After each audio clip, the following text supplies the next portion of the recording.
Welcome back, baby. We in here live with another edition of Corners of the Culture. Yeah. Oh, We back yeah. at it, baby. Man, so I guess, by the way, I'm D-Lo.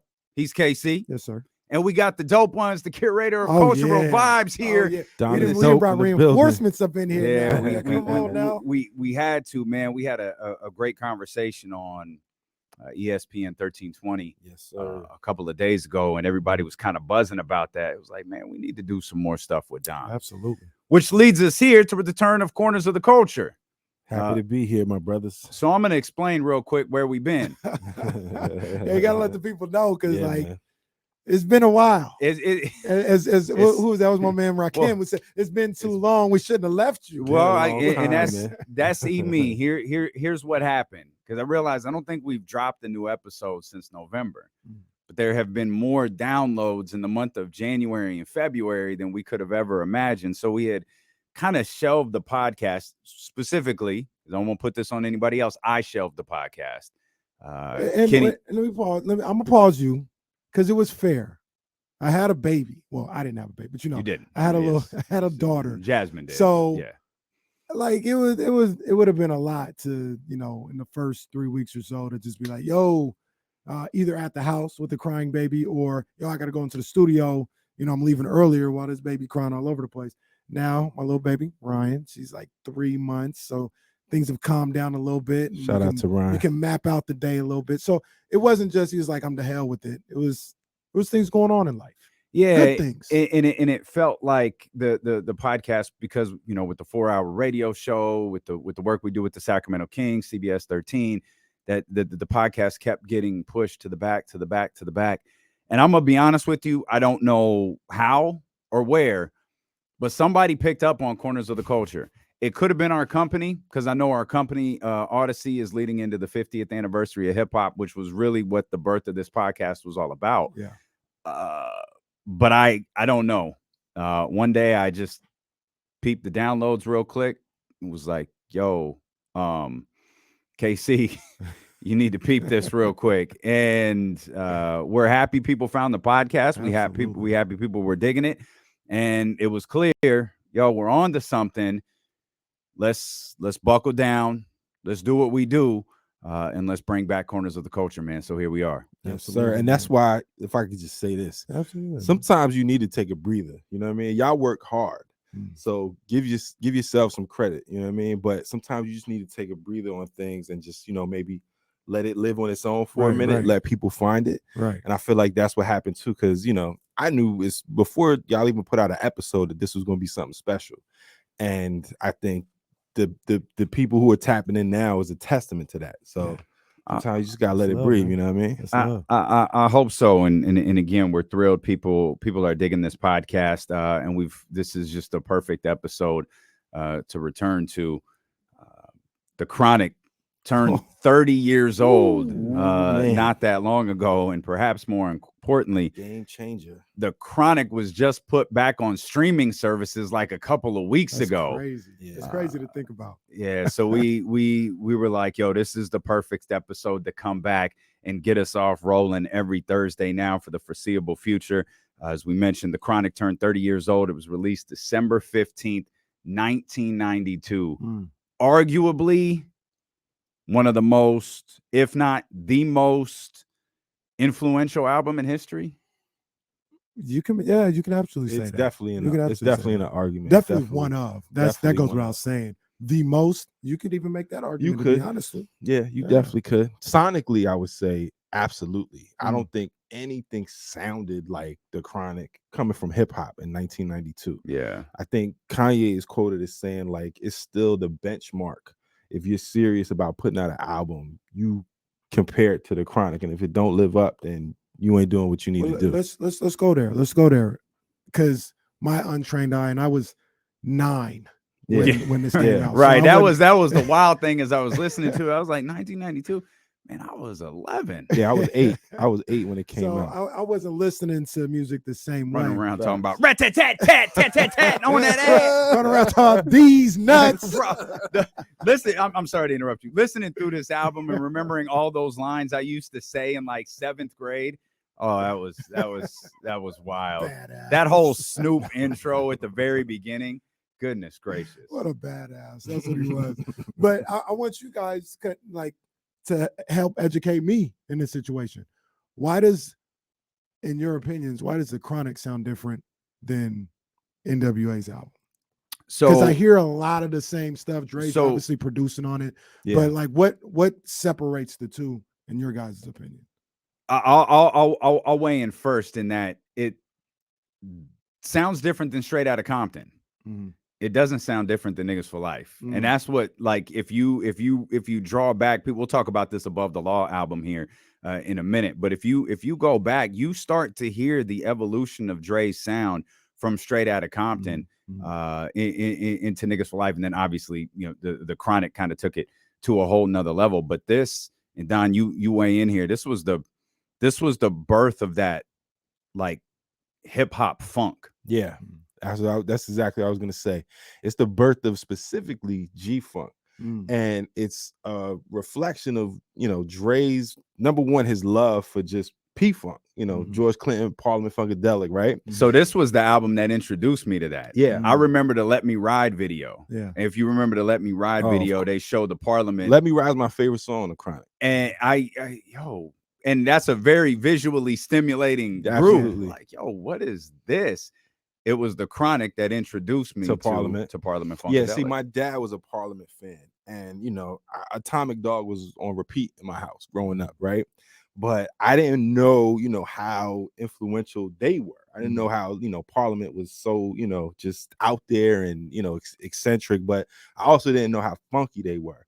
It was Dre who probably broadened my horizons as far as how extensive their catalog was, because that whole album is laden with just, you know, George Clinton, Parliament Funkadelic inspired, you know, sounds, right? So in addition to that, I've heard Dre sing on numerous occasions. Like Dr. Dre is just one of those, he's just one of those special individuals in the culture, just in general. But from an artistic standpoint, he's all about, you know, breaking the mold and being ahead of the curve.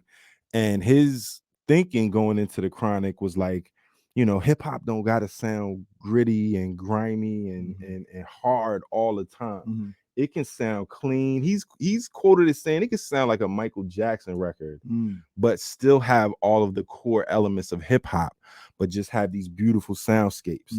And that's why the Chronic is so different sonically from everything else at the time. Because at that time it was like, what, you know, it was Zapp and Roger. Yeah, like it was that more bounce, exactly. Do-wah But diddy as far as like sound. hip hop, like it was, Bomb Squad, Public Enemy, Bomb Squad. You know what I'm saying? And it was just really Ice Cube, ugly. The Predator album, exactly. No, it was. I think the Bomb Squad did America's, right? They did. They did. Yeah, they did. And you touched into something that I'm gonna answer my own question here, or my own opinion, with what I think the difference is in the evolution of Dre and what the Chronic did.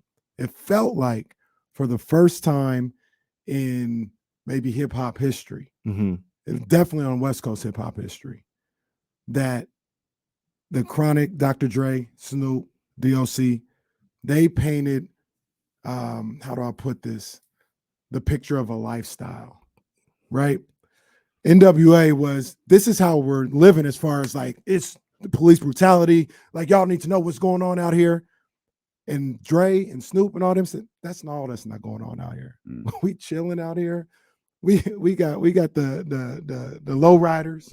We at the park doing barbecue. Fact. The visuals of the videos of the Chronic set the stage for the album just as much as the songs. Good times. You know what I mean? Good times. Like, and I was out here, and like I said, I was 9, so I don't really know how they looked at it everywhere else, but they might have looked at it as like, oh shit, what the fuck they got going on in LA? They barbecuing and low riding and playing volleyball. And when they play volleyball, I don't know what y'all talking about.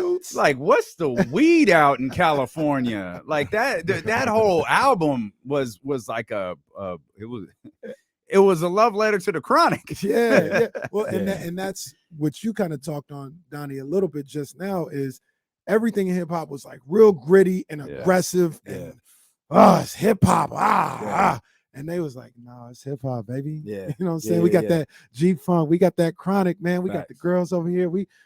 It's a party. Come to the house party. And we chill. Like it might get shot up at the end, might but get shot up. we 'cause still that's gonna what have we a do. good We time. real gangsters out here. That's what we Right. do. We But still gonna have a good time. sold a lifestyle that hadn't been seen, I feel, I agree. in hip hop up to that point. And the sound of it, the Isaac Hayes, Mhm. the Parliament Funkadelic, the George Clinton, that sound fitted. And it really brought, I mean, it brought the West Coast to a level that it hadn't been before in terms of the hip hop world, because it was NWA, it was straight out of Compton, it was street life. That's all it was before. It was Cube, it was America's Most Wanted, it was Death Certificate, it was all that. Right. But this was different. Yeah. Like this had hit records on it. This had radio records. Like you talk about the visuals. No one will forget the visual of Nothing But a G Thing with Dre and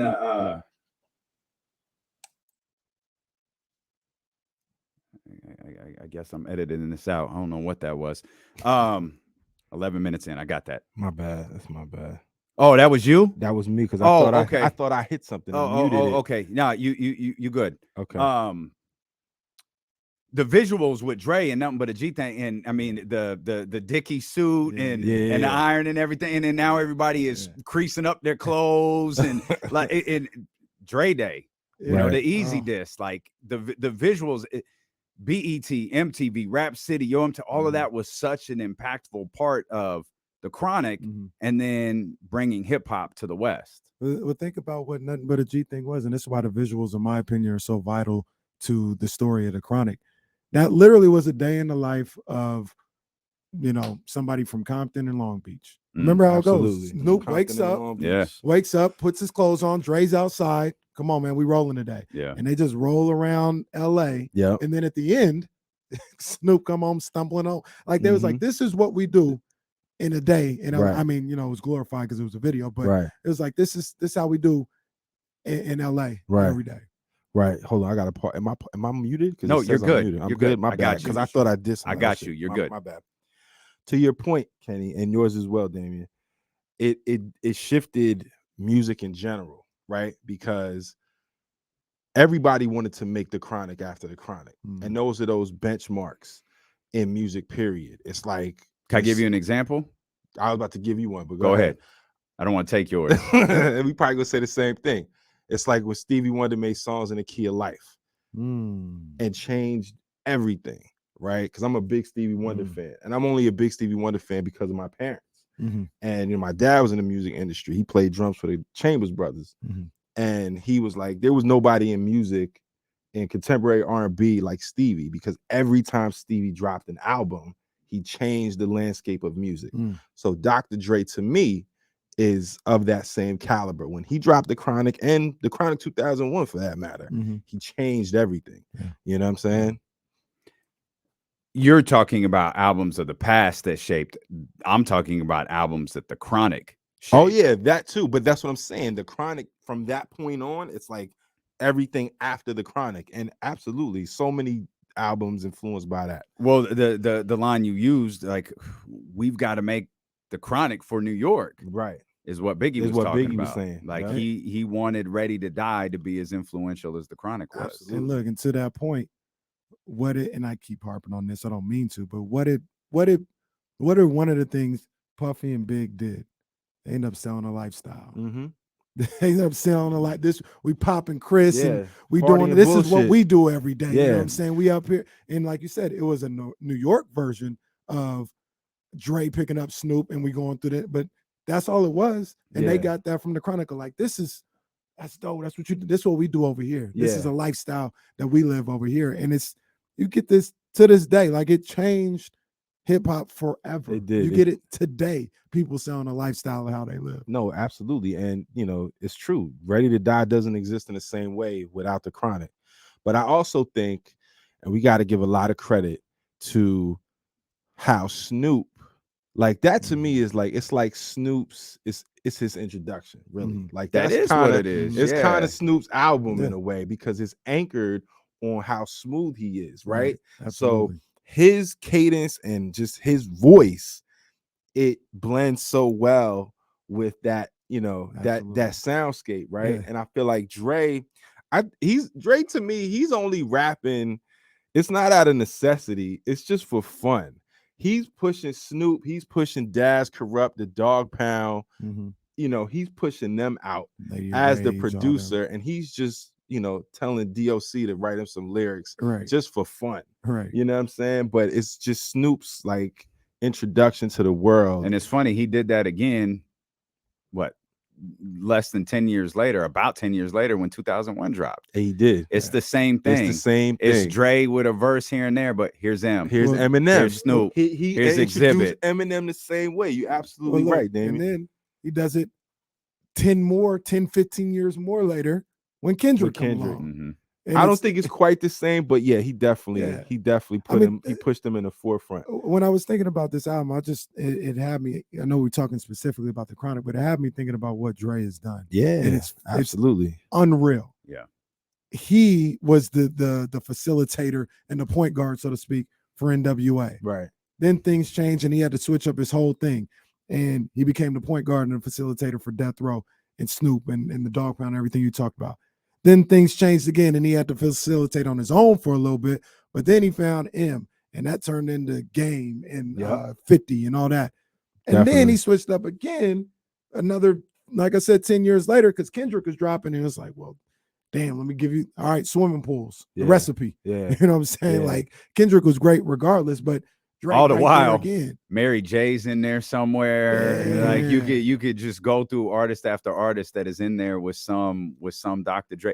And Dr. Dre, like there was a stretch of a few years where he wasn't doing a lot, but you'd hear something and you'd know, oh, that's a Dr. Dre beat. Like they got a Dr. Dre beat. Like he's on this. One of my favorites. This is on the low. It's on the low. One of my favorites.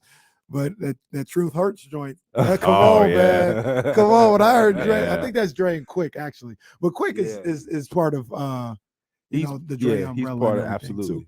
Definitely. So, Warren G. I mean, Nate Dogg. I mean, there's so many artists so many icons that Dr. Dre helped bring to the forefront. You know what I'm saying? You could probably stump somebody if you asked them what record label Warren G was on.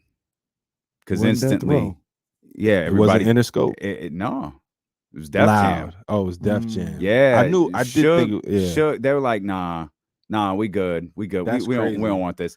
Then Regulate dropped. Yeah. And there was a big thing about like Nate being in the video for Regulate, and it one of the dudes at Def Jam went into Suge's office and was like, bro, what are you doing? Above the Rim is your soundtrack. Like, I know you're in your feelings about Warren G not being here, but this is literally your album. Yeah. Let them rock. And Suge was, I guess, one of those rare instances where Suge was like, you're right. That is my money. Yeah. So let me. It's funny. It's funny you bring him up because I want to ask you guys a question. And this is, I don't know if it's unpopular opinion or overlooked opinion or what. And I know we're talking about the music, but how much credit does Suge Knight get for all this? I think he should get a boatload of it because you can make the argument none of this happens without Suge Knight. Make it. He's still with Ruthless. Dre's still with Ruthless. I don't think it's Snoop coming on Ruthless. I don't think the dynamics are the same on Ruthless. So here's my argument with that. To just play devil's advocate, we could also say Suge is just as, if not more, responsible for Dre not making any more records on Death Row. Facts. Because the environment was so toxic. Absolutely. And how I feel is, I think if Dre had a situation and he had his feet firmly planted in something and he still had all the pieces minus Suge, I think it would have all happened the same way. I feel like no matter where Dr. Dre is, he's the nucleus, right? I agree. So he's going to generate the energy to create what he wants. I feel like in a situation with Suge, it just seemed like Dre had his back against the wall with the whole NWA thing. He didn't know, what was going on. He was getting in a lot of legal trouble around that time too. He was doing a lot of reckless shit around that time. So I feel like Suge was a safe bet for him. And we got to give DOC a lot of credit too. For sure. Because the DOC played a huge role. He's one of those unsung heroes of rap, that does not get talked about, does not get enough credit. He was pivotal, crucial in the creation from a writing standpoint of the Chronic, but he had a side, he was like really cool with Suge. So the fact that Dre and DOC are cool and DOC and Suge are cool is like triangulates this thing where, okay, Suge has the money and the muscle and he can help the foundation, but everything revolves around Dre. And I agree, and I'm gonna use a sports analogy, right? LeBron goes back to Cleveland. He probably would have won a championship with anybody, but Ty Lue pushed the right button. He pushed the right button. Yeah, no. He gets credit for being in that spot. No, and sure. I think Suge, you like you said, Dre wasn't gonna be able to do what he did with Suge for a long time, because that's just it's not sustainable. That environment, it wasn't sustainable. But for that time, for that 3 to 5 year period, I think that's exactly, no pun intended, what the doctor called for. No, it is for what Dre needed at that particular time, that freedom to be able to do what he wanted, to be able to find the people he wanted. I think that's exactly what it called for. I don't know, because I was looking at this as we were gearing up for it. Now, Suge has his place. He does. In hip hop history. And I want to hear Damien's take Chronic on thing. Suge absolutely has a place in hip hop history. It's hard for me to give him too much credit for. It's an owner of a franchise having the bankroll to get this talent there, right? He had this vision, and this vision was, I'm gonna use money to get the best artists here, and this actually appears to be more the case than anything else. I'm going to use the perception of money to get people here, because we've all read about Pac and his mom and the estate and how much they feel they're owed from Death Row Records. We know that company essentially sold for nothing, right. And that's why Snoop is holding all these records hostages until he decides he's going to drop them. But I'm not gonna minimize Suge's role in all of this, but I'm not gonna overstate it either. I get you. He was there. He's a part of it. I think the Chronic could have happened on Ruthless. But I think the issue with Ruthless was more Dre's mind wondering, what is going on over here? His like betrayal. That's my point. He didn't have the clear mind. But ultimately, that's what happened at Death Row too. Yeah. Eventually. Yeah. So it's but I think you're stretching the years out too long. I don't think it was 4 or 5 years. I think it was like a couple. It was immediate. Immediate. Yeah, 92, it was 92. Well, I mean, he was on board when Pac got there, so Pac, that was 95. But then he was out. No, but that's what I say. It was like 3 years. And Suge clicked up, and then Dre was kind of on the outs because Pac was talking reckless about Dre. Absolutely. Well, Dre was like, "Yo, Pac, something's ill here. Like, be careful." And like, he didn't want to hear that. Right. He did not want to hear that. He was defending Suge at every turn because Suge got him out of jail, even though it was really Jimmy Iovine who got Pac. Yeah, that's so overstated. Like, it's comical how much that. Well, Death Row.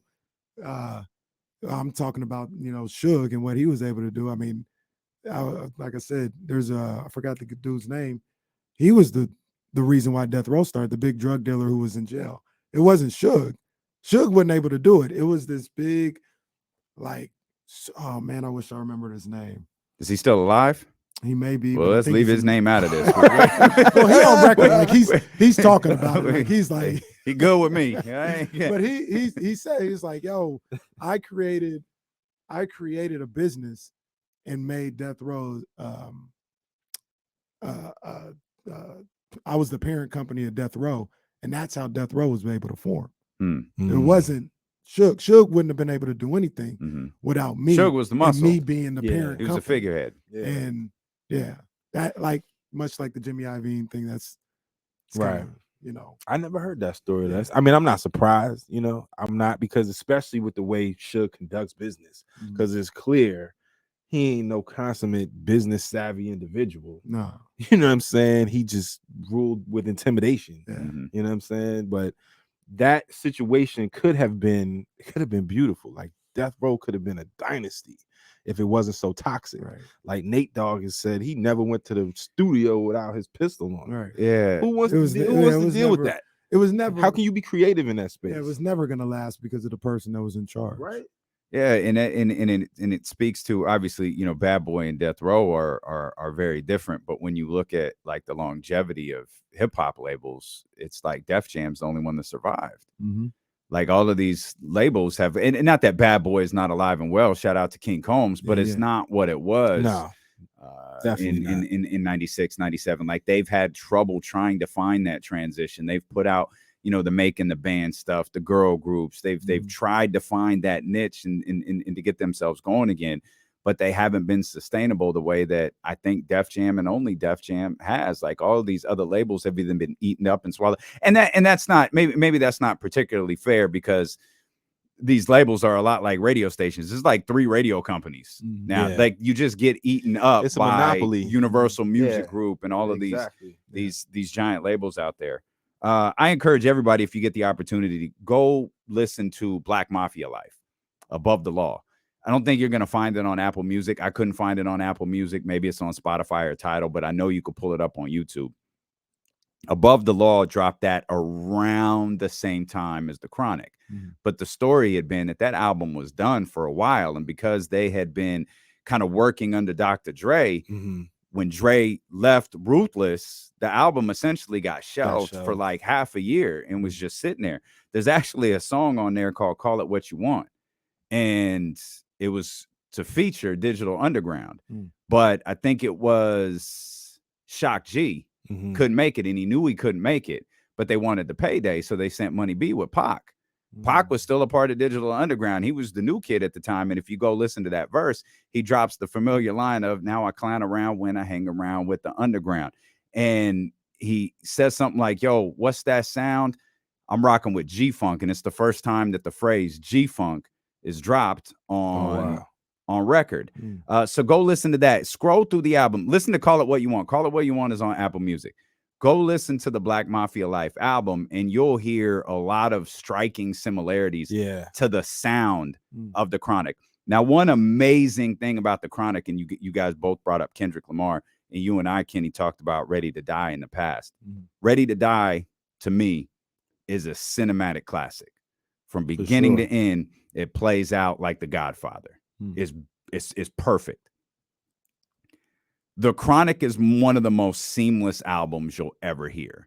Like this album is meant to be played from beginning to end, not to pull up Dre Day, not to pull up Nothing But a G Thing or $20 Sack Pyramid, which I forgot how funny that skit was. But listening to that, that's DOC on that, right? From beginning, yes. Listening to that from beginning to end is seamless. Yeah, I agree. And it reminds me of Kendrick when he drops Compton at the end of is it Good Kid, Mad City? Good, shout out to our guy, Good Kid, Dad City. I'm so accustomed to saying that. Good Kid, and that's the one with Pac, right? Or is that no? That's To Pimp a Butterfly. So it plays out like with the story of getting to work with his idol, right? And it comes full circle with him doing a song with Dr. Dre. Yeah. And Kendrick's albums, even up to Big Steppers, Kendrick's albums are seamless. Absolutely. And that's not an art that a lot of people in hip hop have. The ability to create an album that plays like a feature from beginning to end. Yeah, it's linear. It's a linear story. And The Chronic, absolutely, I would say, is groundbreaking, because I don't know of any hip hop album before that was as seamless and like, you know, it's everything is kind of woven, you know, everything kind of plays on a narrative. Yeah. Right. So if you fast forward to, if you go to Good Kid, Mad City, the way the skits tie in every song, that's a clear, you know, that's derived clearly from the Yep. Chronic. Yep. You know what I'm saying? Yep. Because the skits tie in so well and it allude to the next song, you know what I'm saying? And it connects it's like the glue. Whereas a lot of people, because that's missed, I feel like, on a lot of projects. You know, I can't name some off the top of my head, but there's so many albums with just dumbass, mindless skits in there that are meant to be funny but do nothing to advance the narrative. And the Chronic does that beautifully. And so I agree with you. I agree with you, Damien, that's another part of the Chronic's genius, was to do that. And then to take it even further with like the skits, or even just the vocal samples, because this is being recorded. The Chronic is happening during the LA riots, during the time of, you know, Rodney King and all the turmoil in LA at the time. So I feel like this album, like you were saying earlier, Kenny, is a party album, but there is a serious political aspect to the Chronic that we can't gloss over. Absolutely. That, you know, they the niggas took over. Lil Ghetto Boy. You know, those two just off the top are just so impactful and poignant. And even with Lil Ghetto Boy, such an amazing song from beginning to end.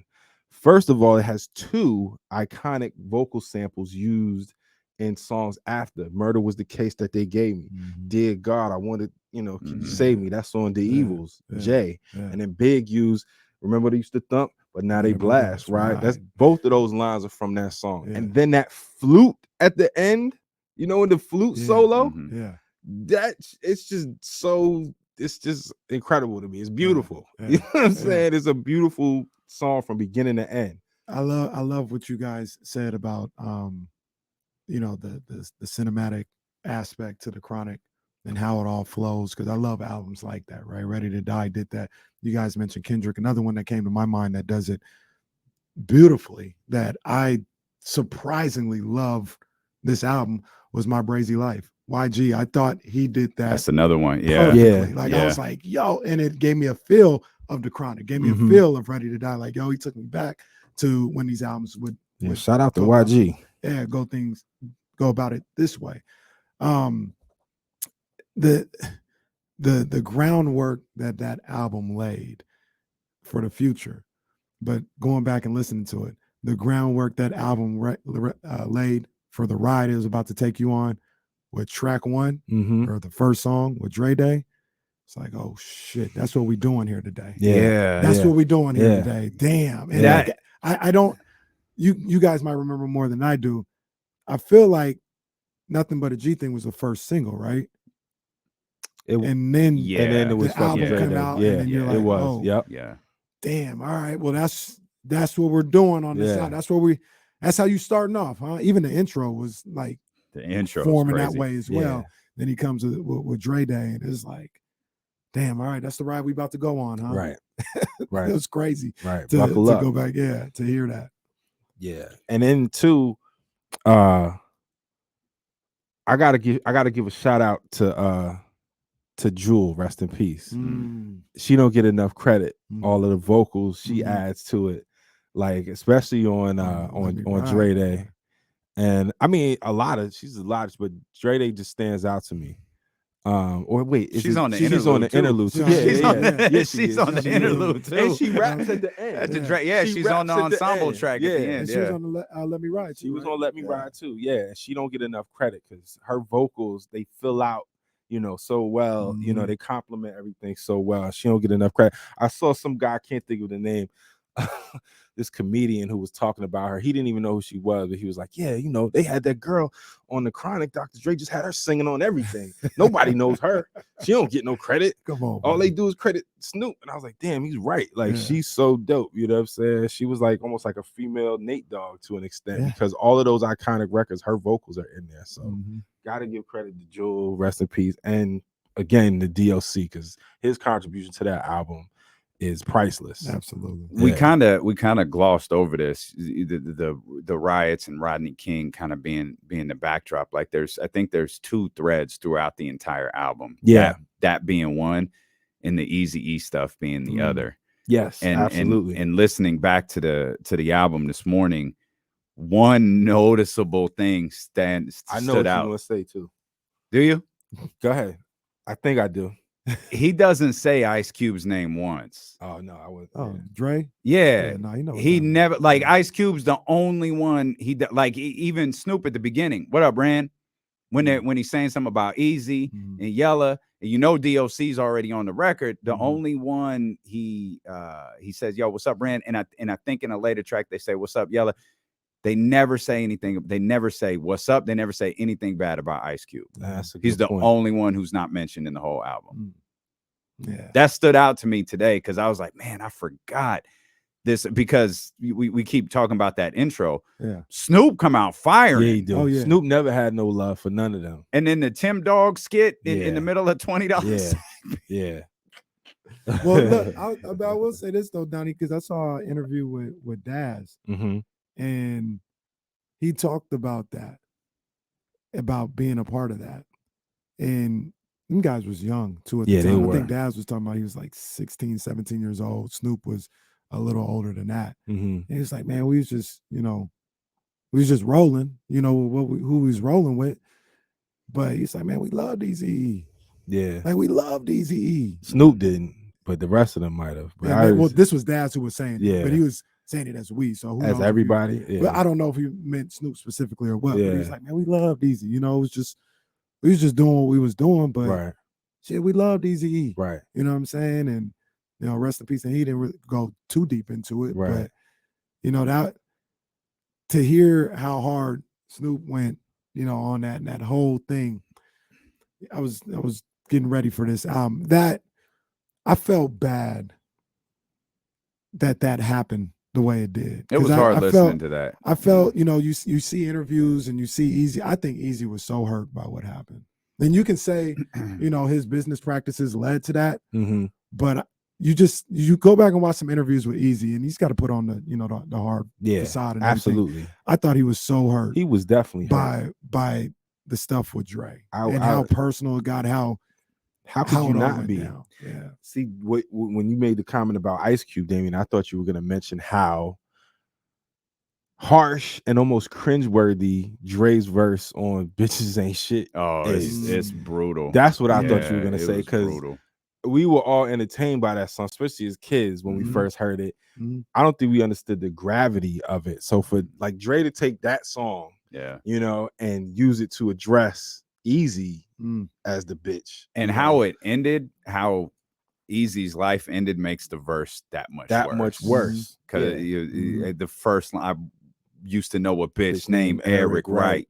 Oh, this is used to go fuck the hoes. Oh, man. But then it's like, I think too, it gives you an insight into Dre's hurt, because as deeply betrayed as he and Cube felt, it's not more evident in a song like "Bitches Ain't Shit." I mean, he comes harder Easy on that one than any other song he put out, and he mentions him throughout. It's like you said, there's a linear, I mean, there's a parallel narrative that going thread on. Runs the whole. It runs the whole thing, and he's dropping little, jabs at him throughout the whole thing. But on that song, it's like, oh man, that's one thing that Kenny and I talk about a lot. Is people are always going to feel a certain way about Dr. Dre because Dr. Dre has a ugly past, particularly with women. He has a history of beating women and abusing women, and that's been very well documented. And this isn't an attempt to stall him out for that, because there's never any excuse for that. But we talk about guys like Pac and Big, and we can throw Eazy into this conversation too. We never saw those guys get older. We never saw them grow up. Never saw them evolve. We never saw them mature. Right. We never saw them evolve.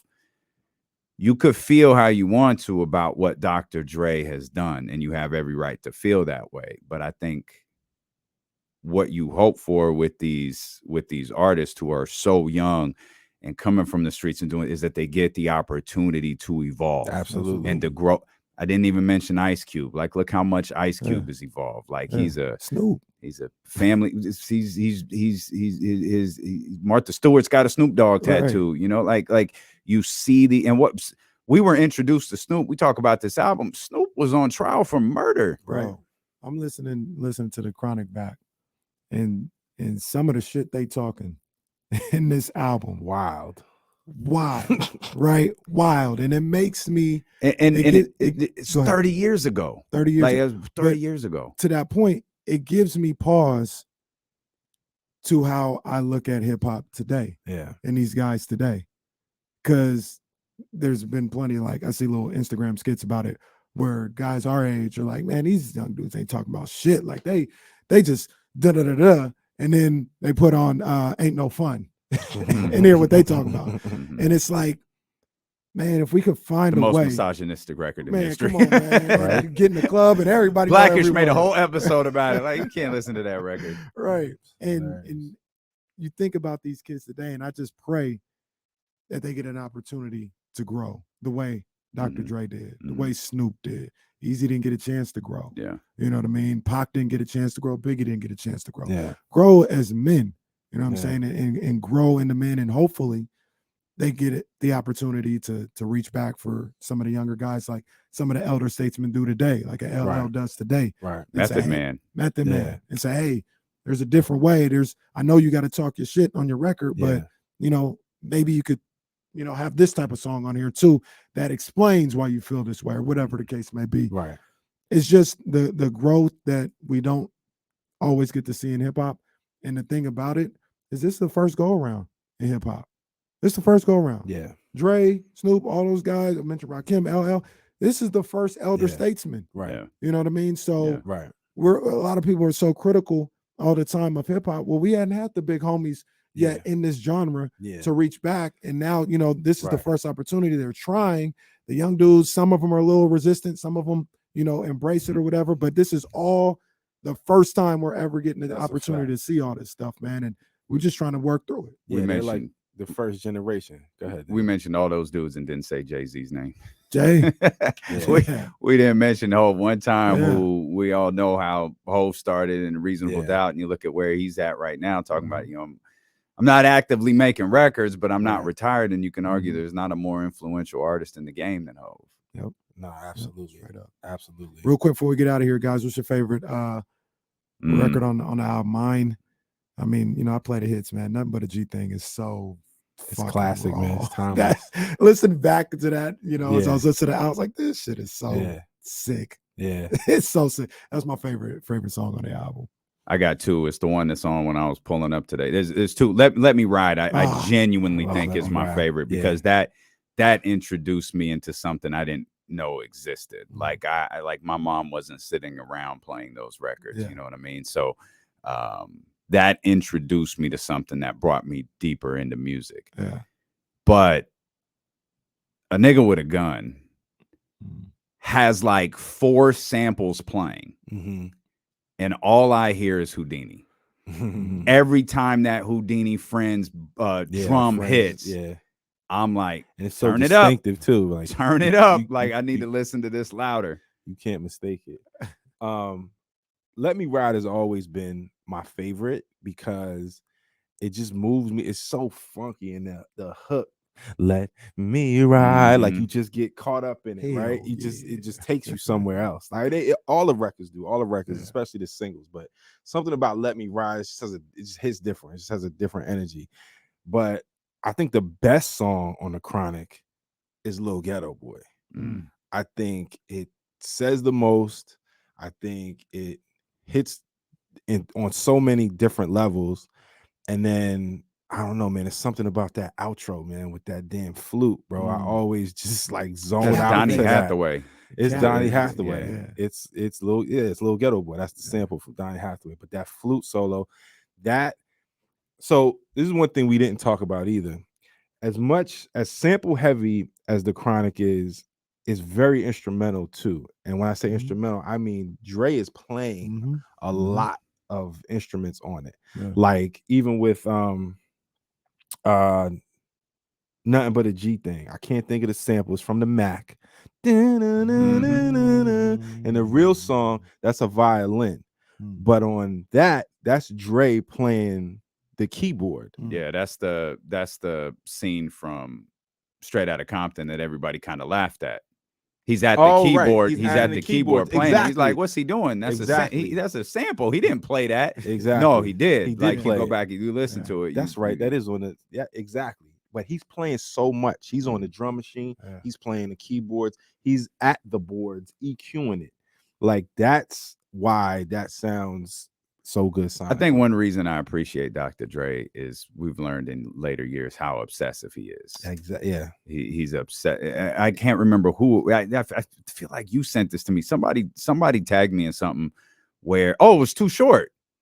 Too Short said it took him 8 hours to do a single verse for Dr. Dre because Dre was just like, okay, I want you to change one word, but I want you to change the way you're saying, and I don't know what the word was, but it's too short, so I'll just say bitch. I don't say bitch, say bitch. Yeah. And then Short would say it again. Yeah. No, but don't say bitch, say bitch. and Short would be like, I'm saying what I'm hearing, Right. but I'm not saying what Dr. Dre wants. Right. And he tell the whole story about he dropped the greatest verse of all, and the album never got released. No one's ever heard this Wow. this Too Short verse. That's what I think of. How much unreleased music does Oh Dr. my Dre God. have? Probably. And how amazing But think about- incredible is it? Think You about know? the reasons Detox never dropped. Yeah. He said he didn't drop Detox because he didn't think it was He perfect. probably got a classic album. Don't He even, does. Hey, we don't need perfect. He don't, Right? but Like, like, he probably Right? has a classic album. He don't even. and that's recognize, the like, but he's that's not- the standard. Like, look how Yeah. long it took 2001 to drop. Yeah. 2001 wasn't the same influence that the Chronic was. But I was outside when 2001 dropped. I man. wasn't 11 years old Come when on that now. record dropped. Come on now. 2001 was monumental. in its That own right. was That we could have a whole episode on that. And That too. we was will. Yeah. every Yeah. bit. Yeah. That was every bit as Yeah. massive as Yeah. the Chronic Yeah. was. Hey, real quick before we get out of here, you talked about how, your mom wasn't sitting around, listening to that. So that was your introduction to some of the stuff. So my mom, I remember I was 9 years old, and my mom did like that music. She listened to the radio. She listened to 102.5. Nothing But a G Thing was all over the place. Everywhere. And she's like, this is my song. Like, I love this song, whatever. The Chronic drops. We go to Forum Mall, go right in there. I think it was a Sam Goody, or maybe it was like the Warehouse or whatever it is, the first store in Forum Mall. She's like, I'm going to go to Forum Mall. We about to go get the Chronic because I got to hear Nothing But a G Thing. That's my song right there. And she got the tape, put that shit in there, and she was like, wait a minute. This Yeah. is not what they play on 102.5. You gotta Took that back. you gotta that's get the hilarious. single in the little Yeah. paper case. Yeah. I feel like we could do like a whole other episode on Man, this. we could, man. But Let Me Ride, like you were just singing the chorus, Yeah. swing down, Swing, which is just a pull from Parliament, right? Me rise to Parliament. And I Simple. can't help but Swing think down, I about wanna run.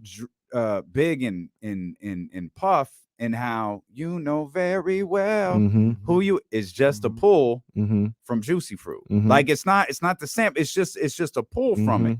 And the parallels between the two albums, roughly 2 years apart, are pretty amazing. Yeah, they are uncanny pretty almost. And one day we'll Uncanny. talk about the parallels between the two Yeah. men, Dre and Puff. Yeah. Mm. Dre does a little bit more musically, but as far as like the perfection thing, yeah. Yeah. But I still, yeah. I mean, I give Puff all the credit in the world, man. He's incredible. But Dre to me is like he's the Quincy Jones of Oh, rap yeah, music. no, for And that sure. puts him in a whole Stratosphere. separate stratosphere by himself. Absolutely. But real quick, man, I know we got to get out of here. Does anybody know the origin of the term the Chronic? No, Mm. I don't. No. Chronic is consistent, recurring. No. I was just thinking, is the need for that strand? I don't know. What is it? So legend has it that Dre wasn't a weed smoker in the early NWA days, and Eazy-E talked about that, right? But as he got introduced and was around, people who were smoking more, whatever, he was like, "Man, what is this?" And this is what has been on record as why the Chronic came to be the name. He was like, somebody said this is hydroponic, but Dre was so high he thought he said hydrochronic. That's And tremendous. shortened it and was like, "Oh, we gonna call this the chronic," and the rest is history. Man. Wow. Um, That's a great story. man, who knew? Corners of the Culture just came a 3-person show right here before everybody's yeah, you eyes. going nowhere, Donnie. You ain't going Corners nowhere, of the Culture baby. just became- Hey, we just- I'm honored, man. We just gave Donnie a job, man. He don't even know it. I We don't appreciate you so much for being with us. Subscribe if you have the opportunity to rate and review the show, man. That would go a really long way. We hope you dig this episode. I have an idea for next week. There was a lot of buzz about Beyonce and the 0 for 4 in the Album of the Year award at the Grammys. Like, we've got a lot on the docket that we want to talk about. Definitely. So we're just getting started. Make sure you're back here with us next Thursday on Corners of the Culture. Make sure you check out the Dope Ones on Instagram, the Dope Ones Official. Don is dope. TheDopeOnes.com. DLoKC.com. Yeah, we there too at IMK Diddy, at Damian Barling on IG. And we'll be back here next week on Corners of the Culture. Much love. Peace.